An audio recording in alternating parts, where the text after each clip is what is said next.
Uh, Lovely.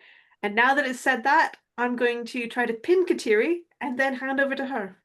So, Kateri, welcome and thank you. Yeah, thank you. Thank you for facilitating this, and thank you everyone for joining us this morning or afternoon, depending on where you are.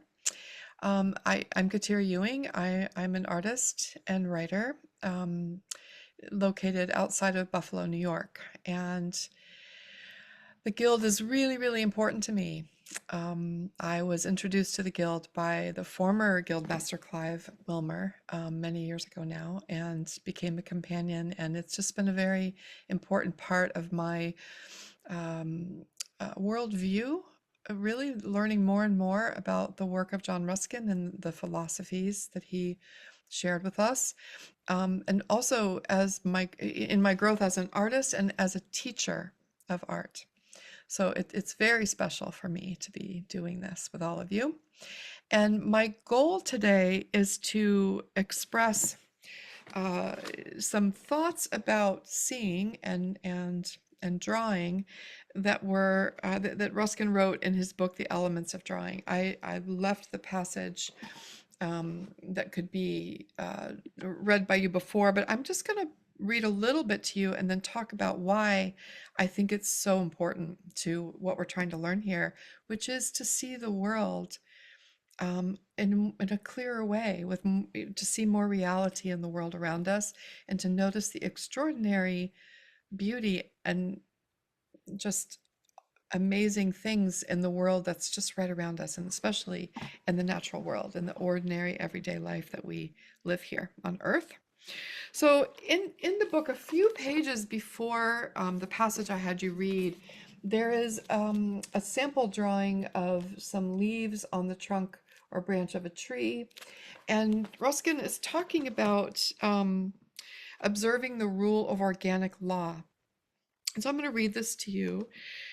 This is the first distinction between good artists and bad artists. And I will say sometimes he can be kind of harsh with his with his descriptions, but it's I think it's appropriate.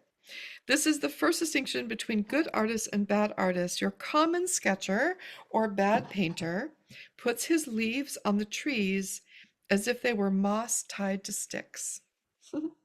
He cannot see the lines of action or growth.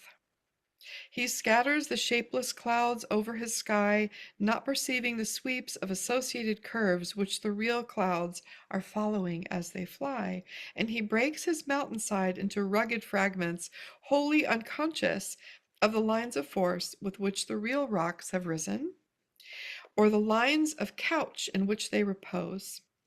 On the contrary, it is the main delight of the great draftsman to trace these laws of government, and his tendency to error is always in the exaggeration of their authority rather than its denial. So, kind of in a nutshell, what he's saying is that often we just draw sort of rotely, but in an automatic way, and we're not really paying attention to the force of gravity, really, and the force of growth that is in every living thing.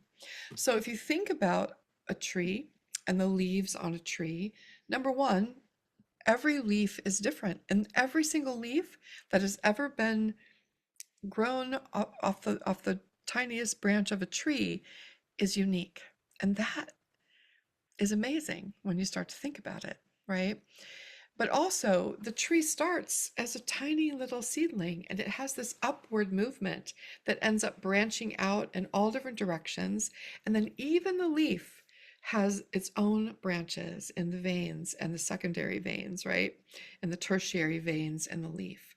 So there is a definite growth pattern to every living thing. A seashell, think of a seashell, how it grows, right? Very, very specific, and every single living thing is unique. It has its own unique imprint of life. So he's really trying to drive this home, because I think what happens when we start to realize this by drawing things in nature is it's pretty awe-inspiring to see how unique every living thing really is, right? A lot of times, I clearly remember my son when he was like 9 years old, got glasses for the first time. We didn't know that he needed glasses. They discovered it at school, and we took him to get his glasses. And on the way home, we were in the car, and he's looking out the window, and he just looks like awestruck. And he said, "Mom, I can see there are many leaves on trees." He had no idea, right? He thought a tree was a big green mass, and now he could see every little thing. So I don't know, maybe it's just me, but I find ones that sort of was awakened in me by drawing to see the uniqueness of every living thing. It gave me a sense of reverence, right? And I think that's a really important thing to find. So this passage, number 137 and 138, I'm not going to read this all, but I'm going to paraphrase it sort of for you. I will read one thing in section 138. He says, "I have yet to say a few words respecting the third law above stated, that of mystery. The law, namely, that nothing is ever seen perfectly, but only by fragments under various conditions of obscurity." So he's kind of giving us a little bit of an out there, but also reminding us that our eyes can only see so much, and that we're all going to see things a little bit differently, right? And so when we try to capture the reality of something, every single artist is going to do that in a different way. And that in itself is also remarkable, right? That's why there's a difference between, let's say, scientific illustration, where there is a truly rigorous way of documenting, anything, a specimen, and then the artistic eye, which is seeing it through the lens of a unique person, and we're all going to see that subject differently. So in this passage that I had you read, or that and if you didn't read it, that's fine, because I'm just going to paraphrase it for you now. There are four main things that Ruskin is trying to help us understand. One is that when we're drawing, we don't want to just copy mindlessly, right? If you draw by habit, your hand will start making the same marks over and over and over again. And anyone who has ever tried to draw something even a little bit complicated knows this, right? We just start to make marks automatically, and we're not really seeing and marking. So it's sort of like, if you were drawing leaves, it would be like a machine stamping out, the same leaf over and over again to make, you know, a, a symbol or something. It's not truly seeing. And what we're trying to learn here is how to see, right? So we want to avoid doing repeat marks, repetitive marks. We want to not copy mindlessly. The second one is that true drawing and seeing requires our complete attention. So each leaf, each detail in nature is unique. A good artist looks carefully, notices the character of what they're drawing, and makes deliberate choices with every stroke. Now, we fail at that all the time. I fail at it all the time, right? But it's like the ultimate thing to reach for. We're all going to fall into the pattern of making repetitive marks. It happens. It happens to me all the time. But when we notice we're doing it, we can wake up and we can start paying attention again. And over time, it's just like any muscle that we exercise, we learn to pay attention in an easier way. All right. The next one is, you can't skip the effort. Even if it feels slow or awkward at first, you have to teach your hand to obey your eyes and not your brain. All right. Because our brain knows things, and it will take over our eyes, and our hand will just start to move and do things the way our brain knows them to be. But then we know that leaves have veins that they go out to the side. So instead of watching how that specific leaf might have a vein that breaks off and then starts again, we're just happily drawing a line out to the edge. And that's not seeing. Okay, so we can't skip the effort. We have to teach our hand to obey our eyes and what we actually see. And then the deeper lesson, I think, is that nothing in nature or life is ever seen completely. We only ever see in fragments. through some kind of obscurity. That mystery is part of its beauty, right? The more carefully and lovingly we look at something, the more we start to sense the richness and uniqueness of that thing. All right. So we're going to do something very simple today, but also very special. We're going to draw our hand. So if you are left-handed, you're going to draw your right hand. If you are right-handed, you're going to draw your left hand. I chose a hand, not because I think it's like an ultimate thing to draw, or that it's difficult to draw, but because we all, most of us have an extra hand to draw. And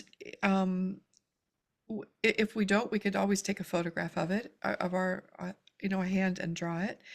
But our hands are all unique, and they're not unlike a leaf.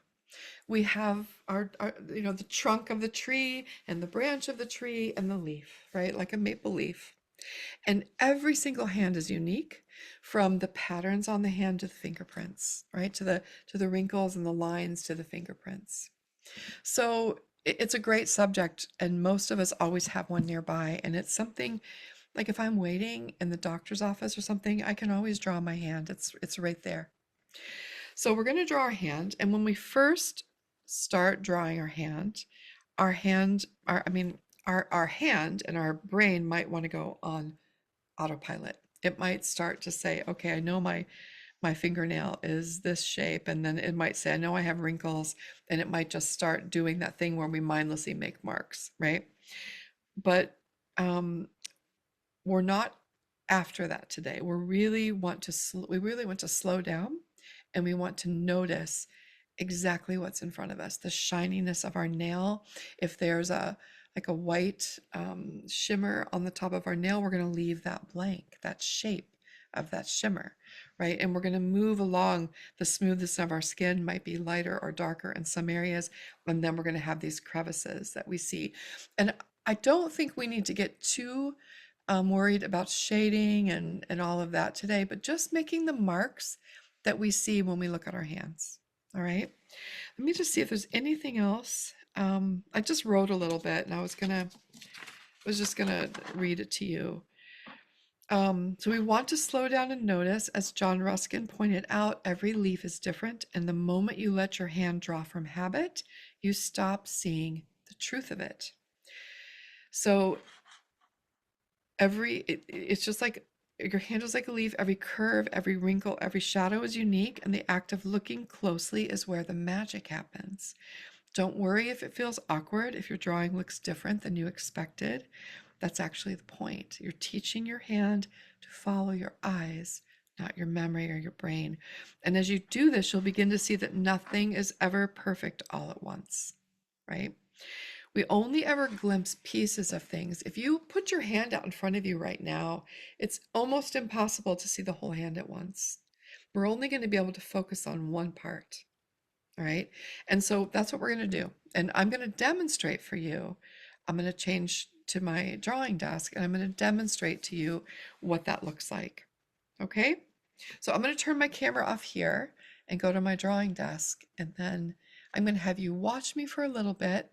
And then I'm going to turn it over to you and let you start doing the same. Thanks, Kateri. And in case anybody has joined in the last few minutes, we're recording this session. So if you would prefer not to have your face potentially visible on a recording that ends up on the Guild of St. George website, then I suggest that you turn off your camera.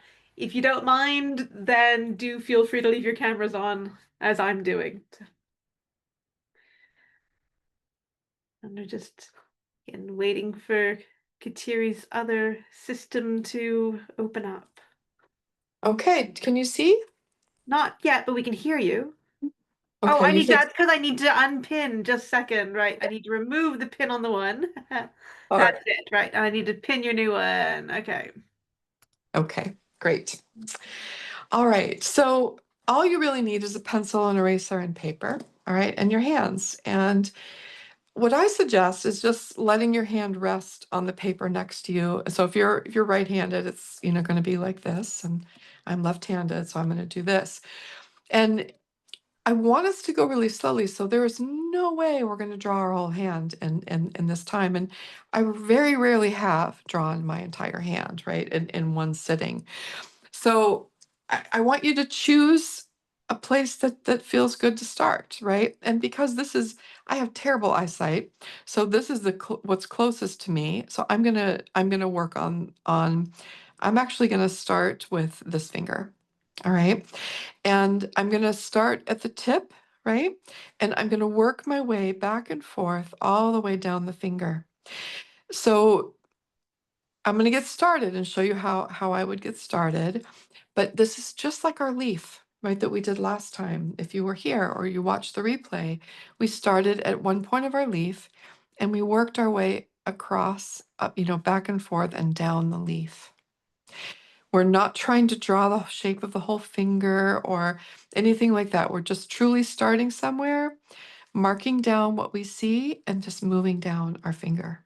Okay, so it's the same thing, we just have a different subject. Another thing that is really helpful when we're drawing anything is to, for a moment, forget that you're drawing your hand. You're just drawing shapes and values, shapes of things, textures of things, and the lightness and darkness of things that you see. Okay? So I'm going to start here. And the way you see my hand is going to be very different from the way the camera is right above. I'm coming at it from the south, right? So I'm going to see it a little bit differently, but it doesn't matter. What matters is that you see the slowness and that sometimes I'll leave my paper blank, sometimes I'll fill it in, that kind of thing. And pardon my scratchy voice, I've had a pretty bad cold. Hmm. And I'm trying to not sound like a toad. All right. I'm going to start here at the very tip of my finger. And what I see is the white of my nail. And so I'm going to kind of draw what's underneath it, right? It's just like a darker, kind of reddish brown color. And it's just darker. So I'm going to start there and just kind of draw the shape of that a little bit. And then I'm going to skip the part that's white and I'm going to draw what's on top of it. So I see just a little bit of skin and I'll leave that tiny bit of the white of the nail as I come down.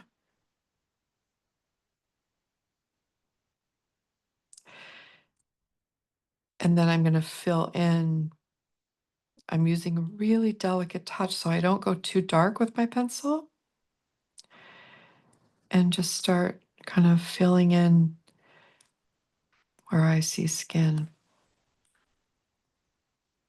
And remember, we're drawing this in grayscale, so you're not going to get the nuance of color that you see in your skin, and you're just going to get the values, right? The lightness and the darkness and the textures.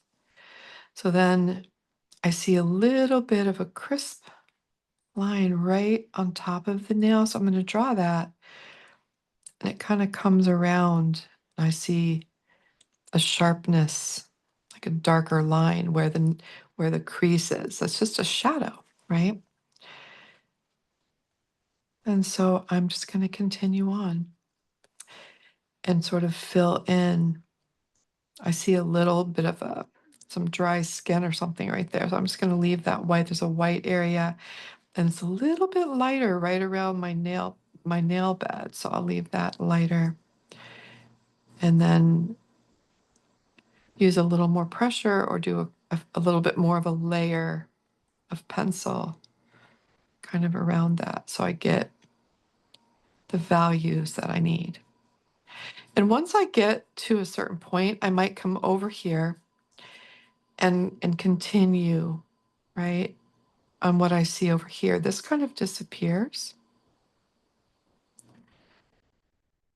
but I see some skin over here or some color, and I'll let that kind of take shape. So I'm just very slowly noticing what I see and trying to mark it down. And remember, we're not after making a good drawing today. We're after noticing and marking down what we notice in the best way we can. All right? It's the exercise of seeing, slowing down enough to really see what's happening on my finger, right? And on my nail and everything else, and marking it down the best I can. It may end up that you draw something that looks just like your finger, or it might not look just like your finger. I don't really mind what happens here overall. I mind about where your eyes are here and that you're trying really hard to mark down what you see over here. Okay? I hope that makes sense. Does anybody have any questions?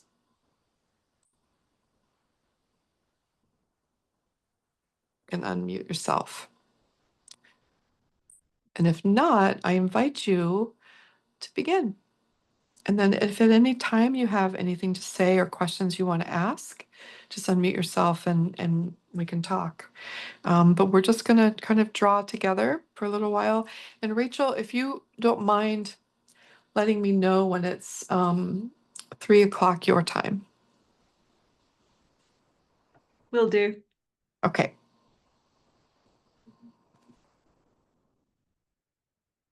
Also, do not be afraid to use your eraser if you um, feel like things have, you didn't see something really well and you started just drawing, making marks rotely, just use your eraser and get back on track.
So for anyone who's recently joined us, we're just slowly drawing our hand like Kateri is doing.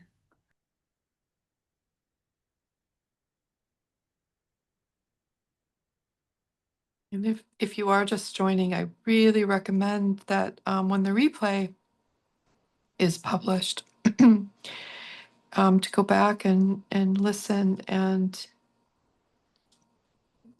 sort of understand what Ruskin is teaching us and the passages that we're talking about today. He's teaching us about not just being on autopilot, right? To really notice the individual character of every single thing that we're marking down and how every finger, every hand, every arm, every leaf on every tree is unique. And that instead of just drawing sort of a symbolic finger, we're drawing the actual finger or hand that's right in front of us. I also see a question in the chat which says, I tend to lightly outline whatever I'm drawing first to help me with placement and then focus on the details. Is that something that you would do? I try not to. I mean, I know what you're saying. Like, I try, like when I started up here, I tried to just put shading down and not use any lines. I tend to not use outlines. So I know what you're saying, but try to avoid it. Sometimes we fall into it anyways, but just try to avoid it as much as possible. And it's more about just making marks and shading bit by bit. Hope that makes sense.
And I hope you're just noticing how slowly I'm going. I'm really noticing as much as I can.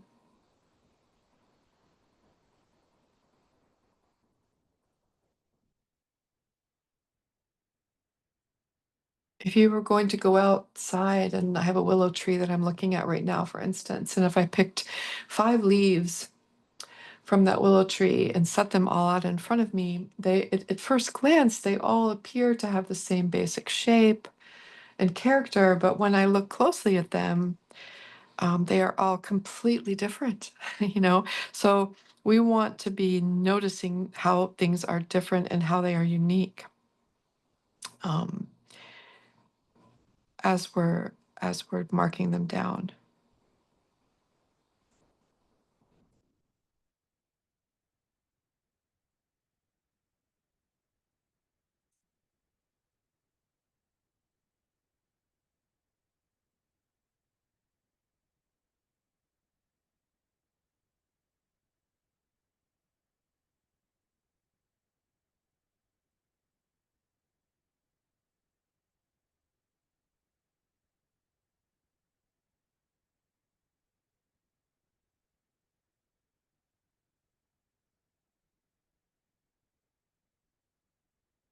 And I think it's always difficult to remind ourselves and important that we're not making art right now, right? This is an exercise in learning how to see.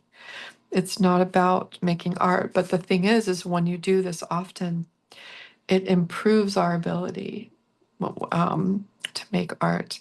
or whatever we're doing, to be honest with you, writing or making music or whatever, we become more attentive human beings and we have more discernment.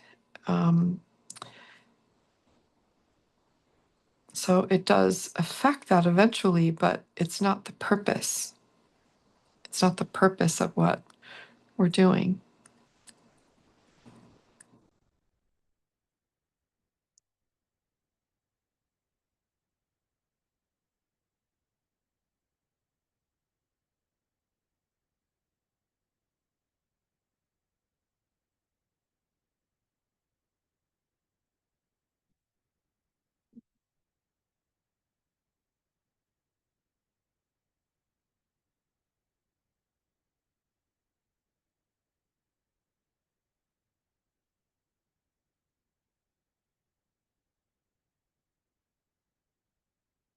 I also just got lost. So if you get lost, you just have to go back to something that's recognizable and begin again.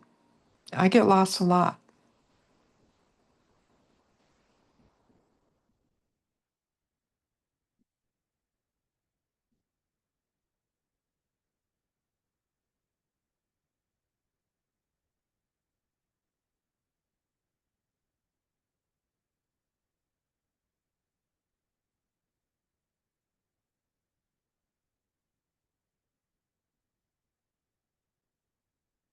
Hmm.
I also want to mention something that I call direction of form when we're drawing. If you just want to look up for 1 minute, um, for instance, if I'm drawing the contour here and I'm trying to show the, that's a little bit darker down here, and there's the texture of my skin is sort of smooth over here. I'm not going to go up and down, right? I'm kind of going in the direction that I see the contour of my finger. So I'm not going to go this way, right? I'm going to shade in that direction of form. And by doing that, that really your pencil strokes sort of mimic the contour of what you're trying to draw, and it's super helpful. Um, so I just want to mention that because every now and then, I might catch myself starting to go this way, but I got to keep going this way because this is the direction, sort of like Ruskin was talking about the energy of the growth of the tree, right? We don't want to, like if the trunk is growing strongly upward, we don't want to necessarily, if you look at tree bark, it's kind of this way, right? The fissures and stuff are mostly in the growth pattern of the tree. Same with the veins of the leaves and everything. So we just always want to pay attention to that, if that makes sense. And once we get, we can always revisit. We can move back up a little bit if we need to and say, oh, I didn't see that very well. I'm going to try to see it a little better.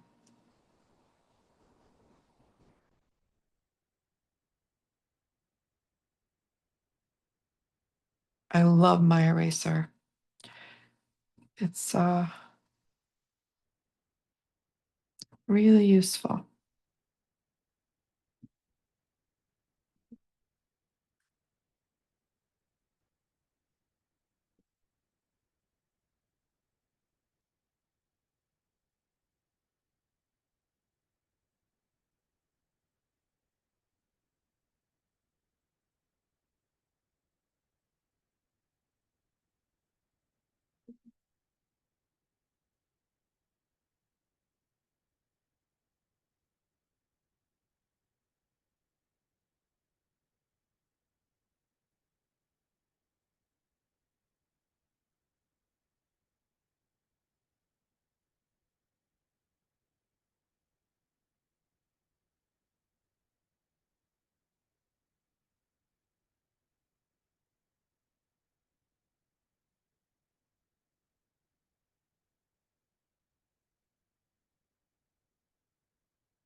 How are we doing for time?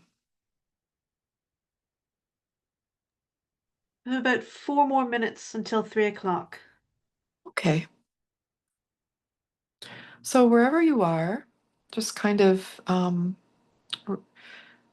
bring that little section to a close. And I'm going to switch my desk.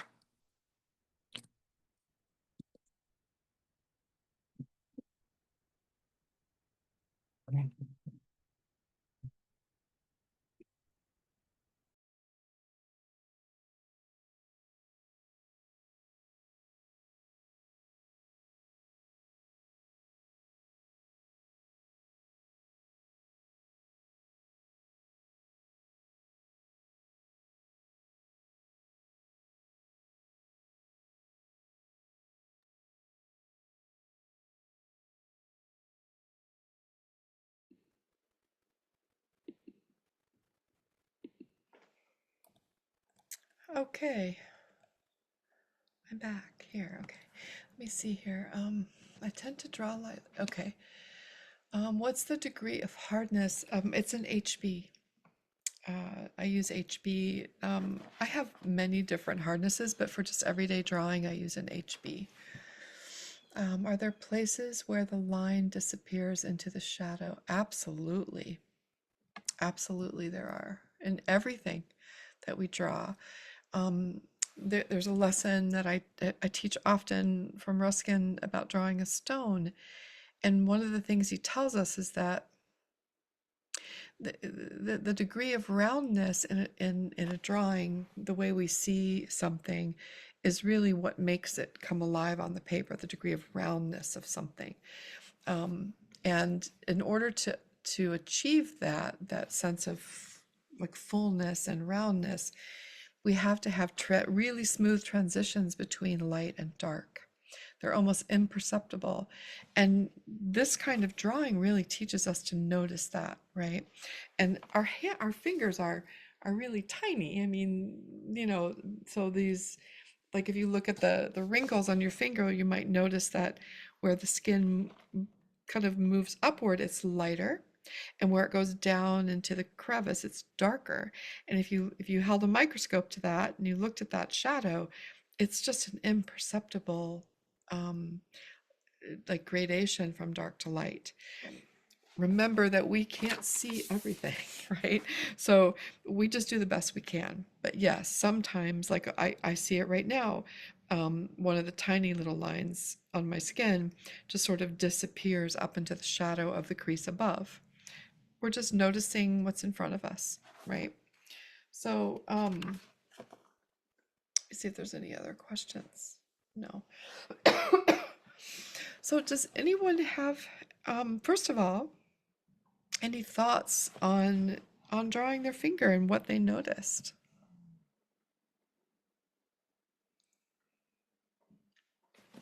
I noticed how old my hands look. I thought about that like 10 times. Yeah, I know. Well, or just, wrinkles that I never really see that I have, and also how interesting it is how the lines kind of crisscross each other. You can see from years of use in different ways, our hands, the lines that we get on our hands kind of form that history, right, of movement, and it's pretty cool. Yeah, I things I noticed haven't noticed before. um, I noticed sort of the life force direction with the tendon and the veins that kind of passed over a tendon. Yeah, yeah. I mean, it's pretty intricate, really, right? Yeah. Yeah, it really is. Fran said I went way too fast, was shocked to look up and still see you working on a finger, and I had already done my hand. That's typical, right? We do that, and that's one of the main things about this exercise is to teach us to slow down so we don't miss anything. Tells me I'm not focusing enough on the details. Also, my proportions are so off. I'm not worried about the proportions. That corrects itself in time. It just does. I mean, it's definitely, I am, I, my results, even though we're not focused on that. It's true that over time, the more we slow down and do this exercise, the more in proportion our drawings will be. There are times where I'm kind of stressed out or anxious or whatever, and I might try an exercise like this, and I'm off the paper in no time, right? So proportions, I'm not that worried about. That is self-correcting. I'm going to spotlight myself really quickly and just show you. I don't know if you can see. I'm going to show you this drawing up close. Can you see that? Oh, wow. So it's everything that I noticed. Everything that I noticed. And I clearly remember saying to Rick one day, it was just like this light bulb moment for me when I started to draw in this way.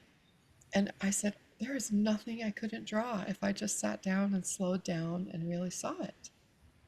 Right? It's kind of this light bulb moment that you have when you do this.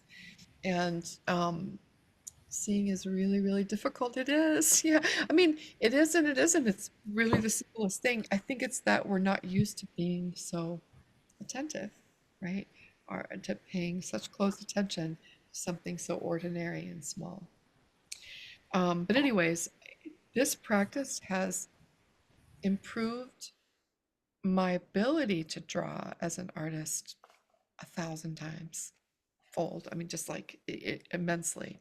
So it's not the purpose of it necessarily, but it's a side effect, right? I restarted mine because I forgot about following form and just went up and down and then thought, oops, yep. And that these are things you learn over time. This is not a practice that you do for a few days and then you're done. This is a lifelong practice, right? It's something that we can always return to. And the more we do it, the more amazing the practice becomes, to be honest with you. And the more soothing it becomes, it is probably one of the number one ways that I can soothe anxiety for myself.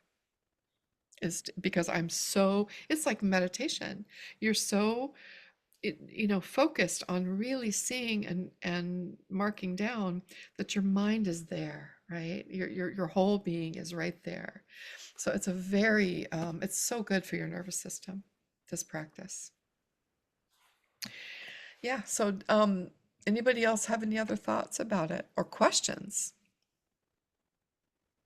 I've got something. Hmm. Hi, can you hear me?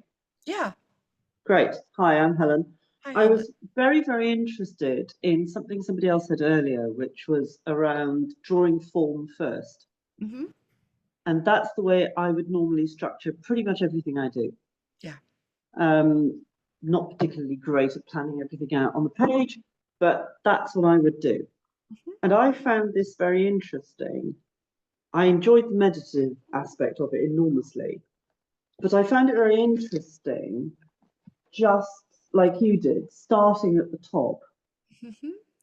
and just gradually working my way down through my finger,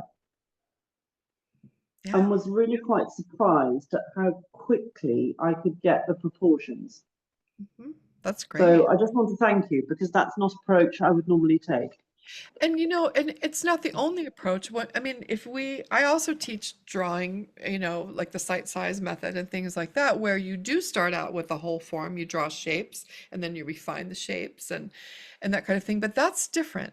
That's drawing to be drawing and to draw something as a piece of artwork, right? And like if you're going to draw a portrait and you want it to be like an exact likeness, you have to start with form. However, I strongly suggest trying to draw a portrait in this way. You might be amazed at the I do present. a lot of portraiture, and I very, very rarely start with any structure. Oh, that's amazing. But that's how we're taught, though, right? I mean, But it's absolutely how we're taught.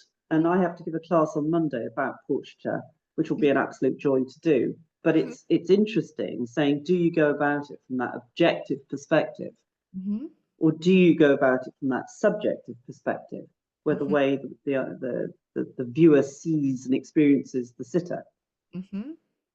Yeah. um, is the approach, rather than the attempt at a sort of photorealistic representation of a form, of a living form. That's beautiful.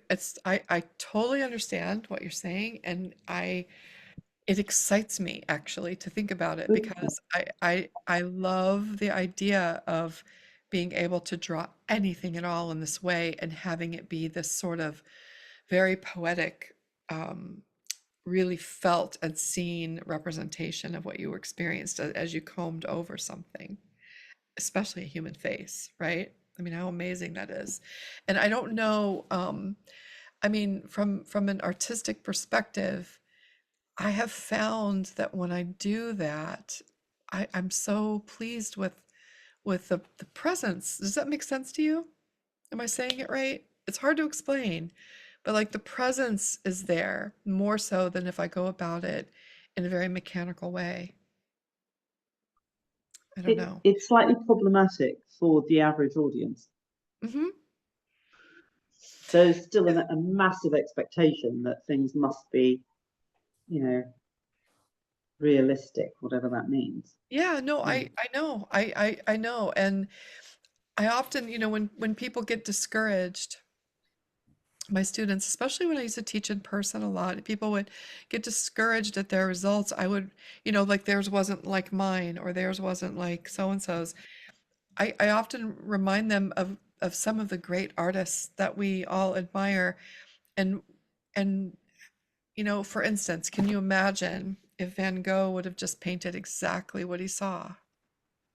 I'm talking about in a photorealistic way. We wouldn't have Yeah, Van yeah, Gogh, completely agree. right?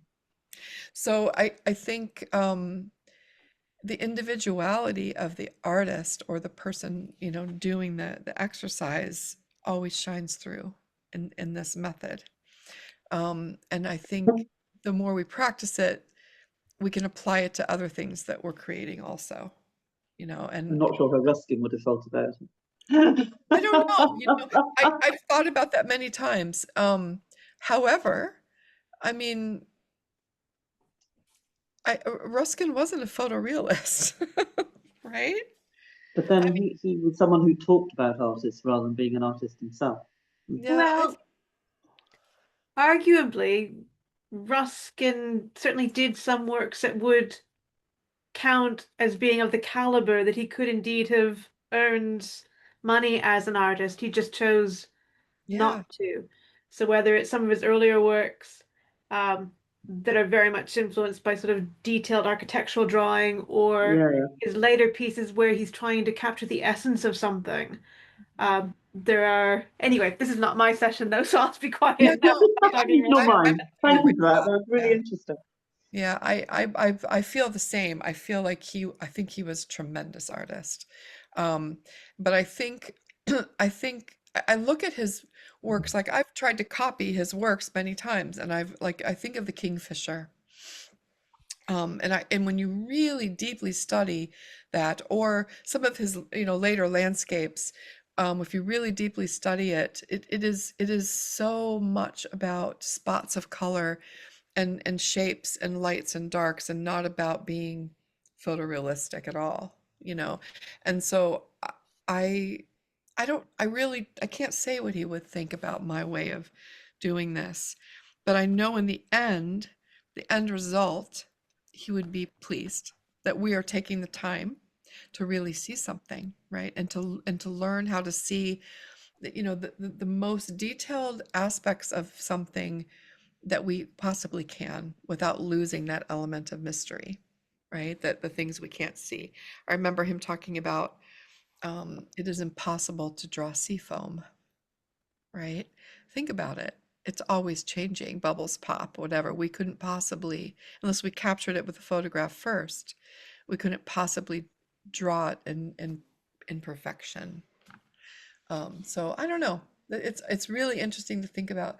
Let's see here. I noted a diamond pattern emerging. It reminded me of the time when I tried to draw a pangolin from a natural history. I felt that there were the same building stones, so to say, to the skin of the pangolin and my human one. That's fascinating. I love that. Just the prospect of doing that makes me anxious. Oh no. Yeah. What can you say more about that, Carmen?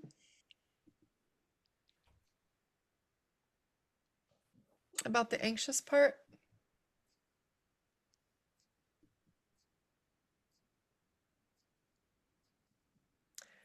Intuitively. Okay. Yeah.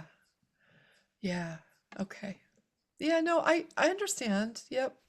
I mean, it's a scaffolding, right? When we start with a structure, even if we're drawing something as simple as a pear, if we draw a big circle and then a triangle and then connect them and try to get the outline right and then start to fill in, we have a scaffolding. It's just like on my Patreon when I teach people how to paint birds, we have a very detailed line drawing and we start with a map of the bird basically, and so it feels more comfortable. We're sort of just coloring it in, right, after a while. But I also encourage you to try drawing a bird from beak to tail and just see what happens.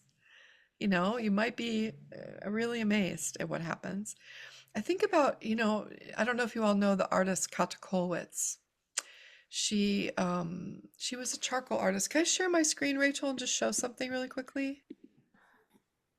Let me see. Kata Kollwitz. So, let me go back here. Share my screen.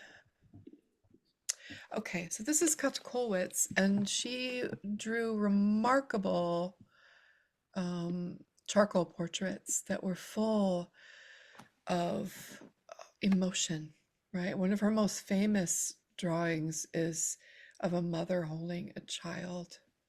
I don't see it here actually. It's very famous. But I would not call this a photorealist type of drawing, but I feel like it was more intuitive, right? She was very closely observing and then just making her marks to denote where she saw light and shadow and texture. But I see her work, and there's so much emotion in it to me that might not have been there if she would have taken a more technical approach. But then, of course, there are, masters like Rembrandt who did get that emotion. So here's the very famous drawing. I mean, look at that. That's not in proportion, right? Ah, pretty remarkable, this one. Yeah, it's worth trying. It's worth trying. If you're a portrait artist, I would love to see your results if you try it.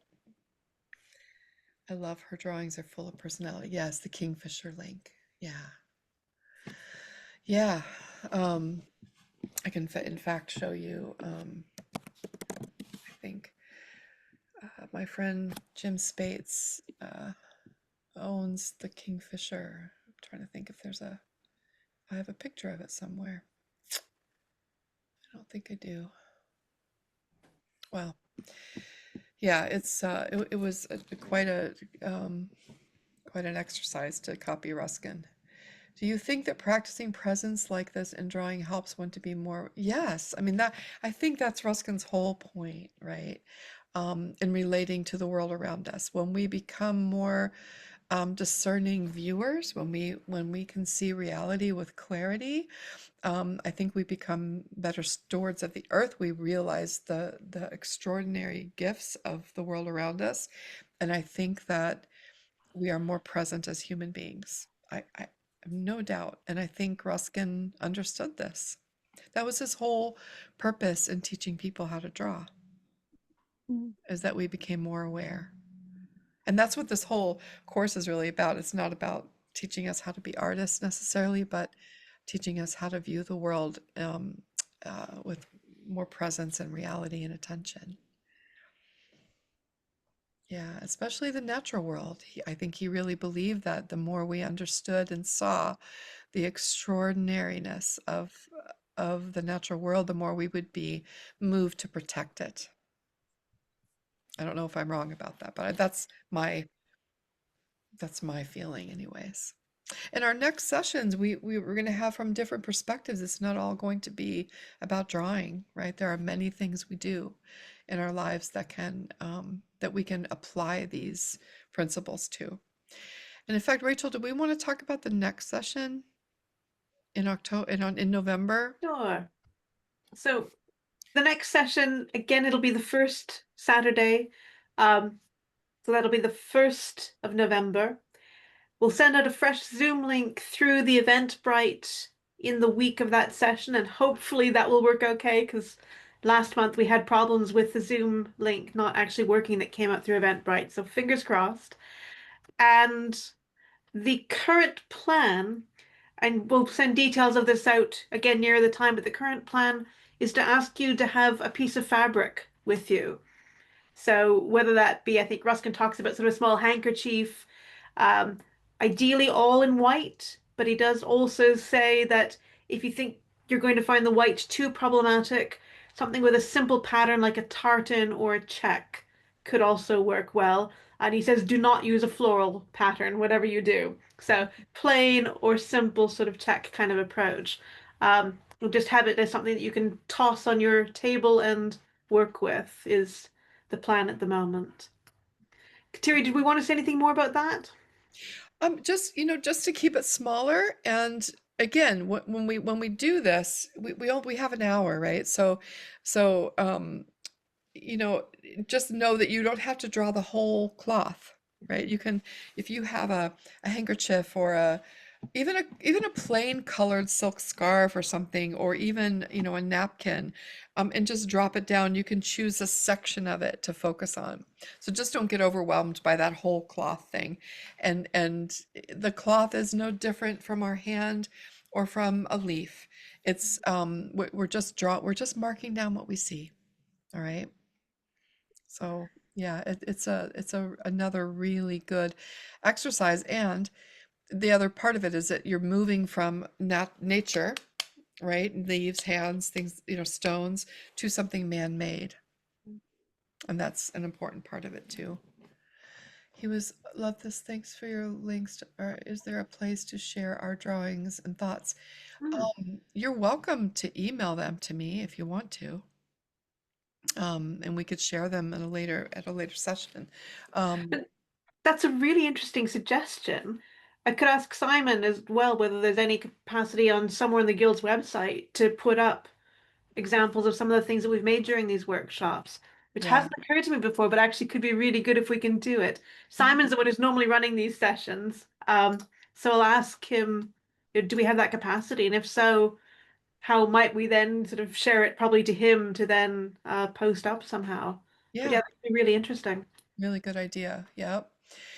He was also aware of conflicts with industrialization and destruction of nature. Absolutely. Absolutely. Yeah. Doris.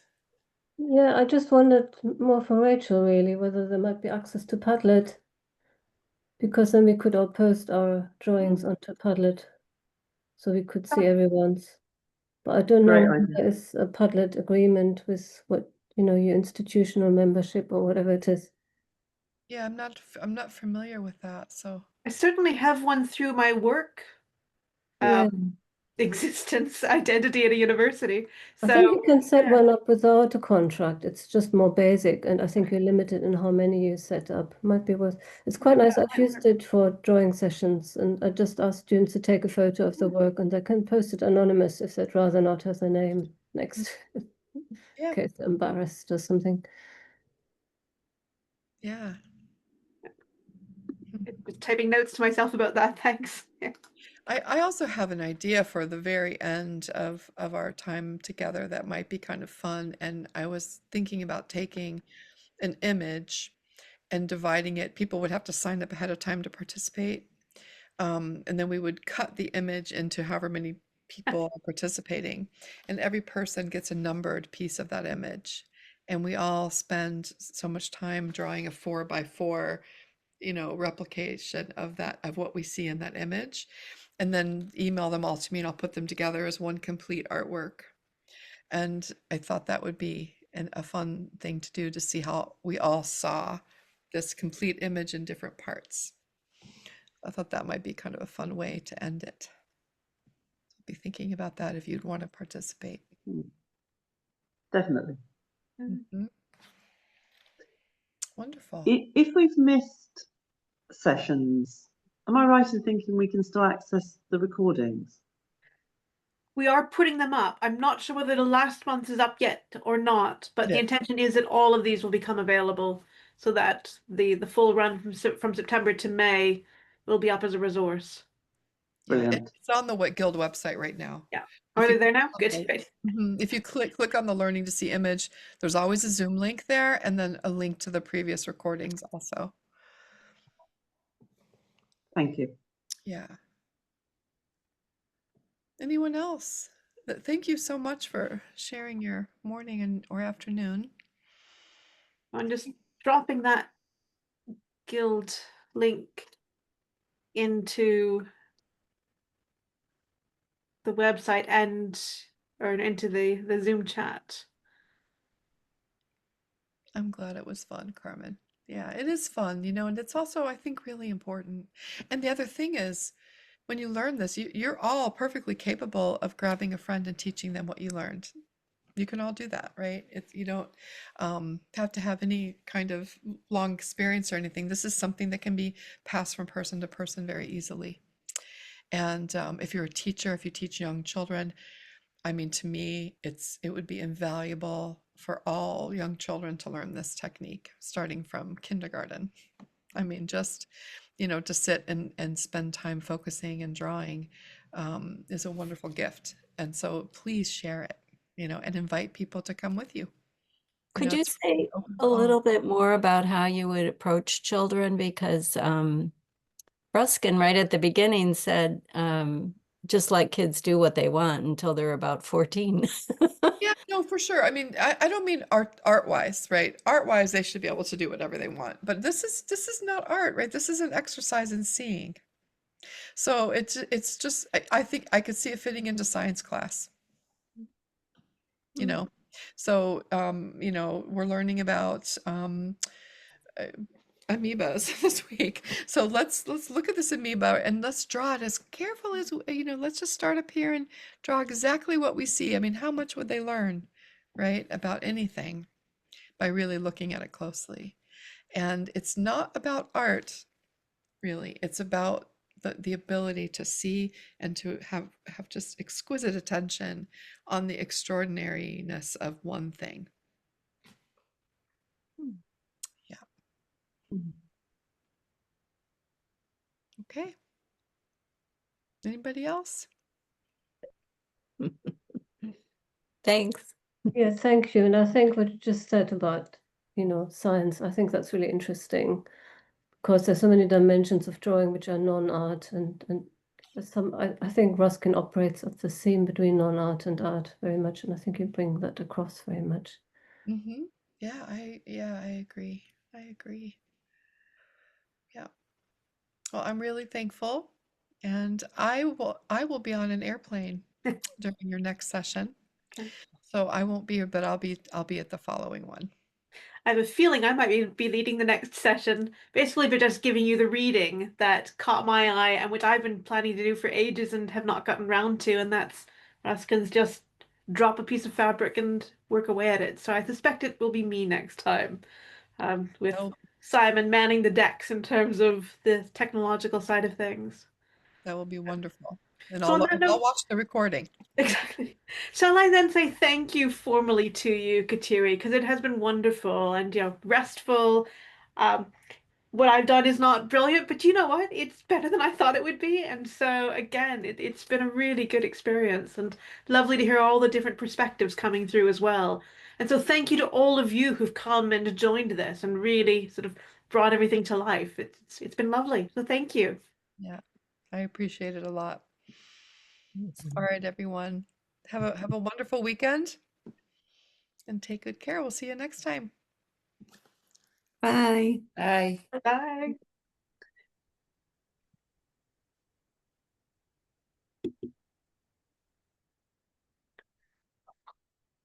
And I usually stick around just in case there's any final questions anybody has or anything. And if not, I'll set about shutting down the meeting for all.